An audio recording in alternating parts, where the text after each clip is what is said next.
শক্তি থাকলেই কি আর একাকিত্ব দূর হয়?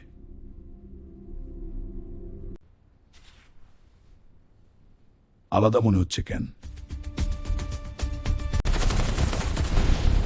আমাকে কেউ বাঁচাল?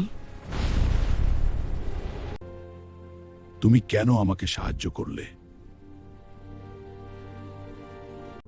কারণ তুমি একা ছিলে। আজ অনেক দিন পর কেউ আমাকে বুঝল। তোমার সাথে কথা বললে রাগটা কমে যায়।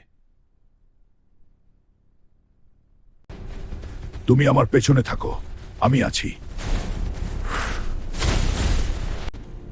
তুমি কেন নিজের জীবন ফেলছো? কারণ তুমি এখন আমার দলে না, আমার জীবনে। আমি শুধু শক্তিশালী না, আমি অনুভবও করি। হাল্ক, তুমি আসলে খুব ভালো মানুষ। আজ প্রথমবার আমি সেটাই বিশ্বাস করলাম। আমি কি খুব বেশি অনুভব করতে শুরু করেছি? হ্যালো, কভার মি, আমি ফ্ল্যাঙ্ক করছি। হ্যালো, তুমি শুনতে পাচ্ছ? ল্যাগ হচ্ছে, রিপিট করো। সবকিছু কি এত সহজে হারিয়ে যায়? শক্তি থাকলেও মনটা ভেঙে যায়। তুমি ফিরে এসেছ?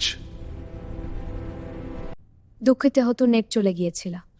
আমি ভেবেছিলাম তুমি আমাকে ছেড়ে চলে গেলে। তুমি এত ভাবো কেন? কারণ আমি কাউকে হারাতে ভয় পাই। তুমি নিরাপদ থাকলেই আমার লড়াই জেতা।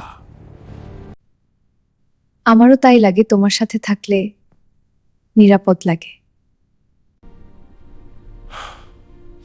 আমি রাগী দানব নই। আর আমি সেটা অনুভব করছি।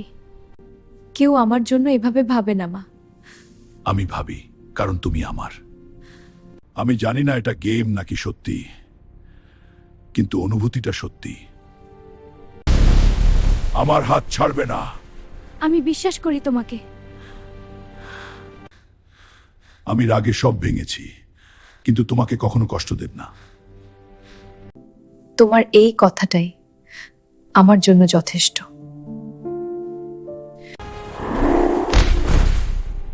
আজ আমি শুধু ম্যাচ না, ভয়ও জিতেছি। তুমি বদলে গেছো। তুমি আসার পর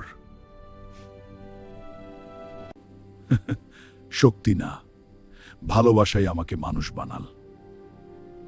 কাল আবার খেলবো। হ্যাঁ, শুধু খেলবো না, কথা বলবো। যারা এই গল্পটা শুরু থেকে আমার সাথে ছিলে, লাইক আর সাবস্ক্রাইব করলে আমি আবার ফিরে আসবো নতুন একটা গল্প নিয়ে, তখনও তোমাদের জন্যই। এই গেম আমাকে জয় শেখায়নি, ভালোবাসা শিখিয়েছে।